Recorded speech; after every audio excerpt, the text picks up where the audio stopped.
Hey everyone, so today we're going to take a look at the game Indivisible. Now, my typical disclaimer before we begin, this is not a complete review. This is meant to be part of my game design series. We look at just one or two elements of the game and we see if there's any lessons that can be learned about game design in general. And this is a more important distinction than normal because there are elements of this game that are quite stunning.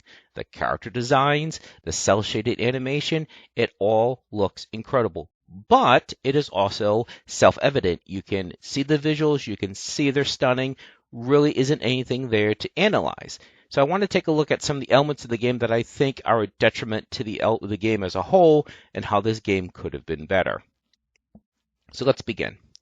So when playing Indivisible, the first thing that comes to mind is a game for the PS1 called Valkyrie Profile.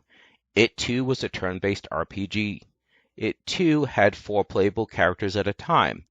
It too had each character mapped to a certain button on the controller. So to make one character attack, you pressed square. To make a different character attack, you pressed circle. They each only had one ability, and I believe they each also had like a super attack when a certain gauge charged.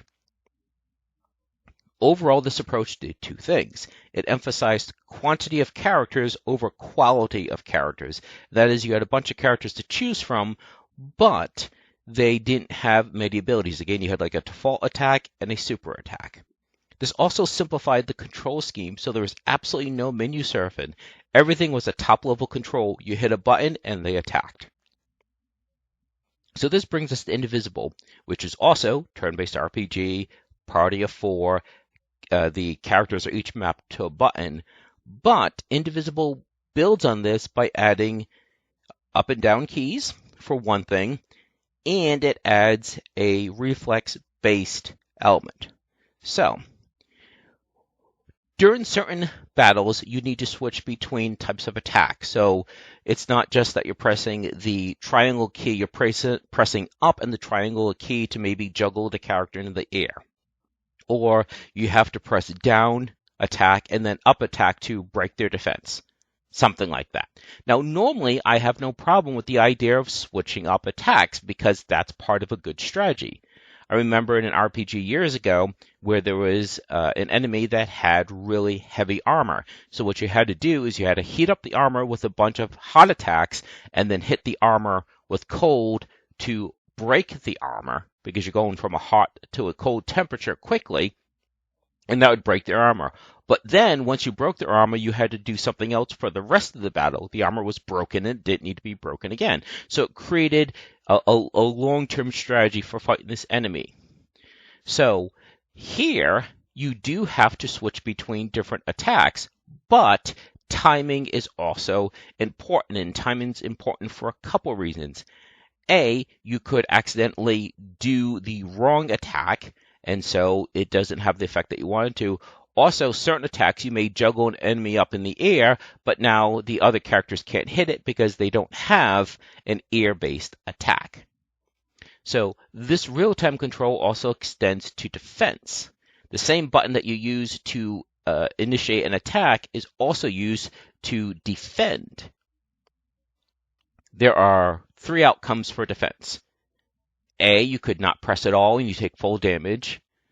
You press too soon, you take reduced damage, but could have been better. Or you press at exactly the right time, it's called whatever, a perfect defense, and you take even less damage.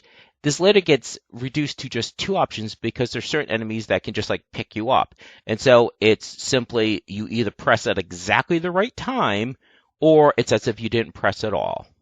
So here's the problem. Looking at this game is attempting to merge 2 vastly different game mechanics. It is attempting to take agility or so-called reflex or twitch-based gameplay and combine it with strategy gameplay. Now, I have no problem with genre mashups, but there need to be core similarities. So, like, I'm a big fan of Puzzle Quest. That combines a match 3 for the combat, and it's an RPG. But it still works because the match 3 is still turn-based, and there's still strategy to it. However, here, this so-called reflex or twitch or agility-based gameplay is completely at odds with the strategy and the good decision making. Because when you're adding those time-based skills, it breaks the strategy. I hate to make such a common comparison to chess, but when you think about chess, it's not about how fast you moved your piece, it's that you made the right decision. This is where the piece should go. There isn't an input issue, oops, I moved my wrong piece to the wrong square. No, you moved it exactly to where you meant to move it. Maybe it was a bad decision, but you still moved it to exactly where you meant to. As soon as you add these time-based skills, that's no longer the case. You don't necessarily get to make the move that you wanted to make. So, where does that leave us? Well, in some ways it's the worst of both worlds because they, again, these twitch, these reflex, these agility, and fine motor control-based skills are completely at odds with the turn-based decision. Your decisions can be negated by bad timing. And so one gameplay mechanic defeats or negates the other. And this type of reflex-based gameplay extends into the normal part where you're just traveling through the world when you're exploring. There's sections that are platforming, and they're based very specifically on timing, and again, based on agility, based on reflexes. And so it's entirely possible that you could be stuck because you just can't progress past this platforming part. And even more stunningly, what they do is there are some boss battles that get interrupted by this type of gameplay. So you're in the middle of the battle, the enemy runs away, you now have to do some platforming where you can actually take damage. Maybe there's fireballs or something, or there's spikes that you can accidentally fall on. And if you die during that portion of the gameplay, the entire battle resets, which is absolutely preposterous. If they could have at least been forgiving and rewind you just the beginning of that portion, that stage of the boss, but no, the entire boss battle resets. It's extraordinarily bad decision making.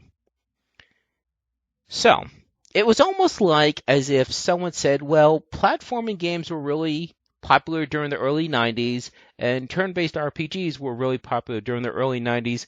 Let's combine them without understanding that it's in two entirely different skill sets.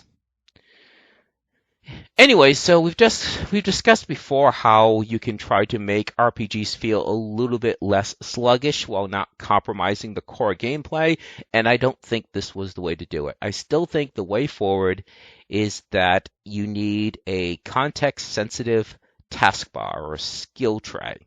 So basically what happens, you select your playable character, skill tray opens up, all the skills are on a top level. There is definitely enough space on the screen for that. Kind of think of like an MMO. I'm not saying that we should bring other MMO elements into turn-based RPGs, but that one element, that UI, that skill tray, could basically bridge the gap where you would avoid all the menu surfing, so all that kind of tedious flipping around through menus, but you still have that micromanagement. You still have that strategy and that decision making. And I think that's really the way forward, is to have a context-sensitive skill tray UI. That way you can have a lot of characters with lots of abilities, and they're all top level. You're not drilling down through menus. You have, like, again, this top level UI. So I think that's about it. So I hope this has been helpful.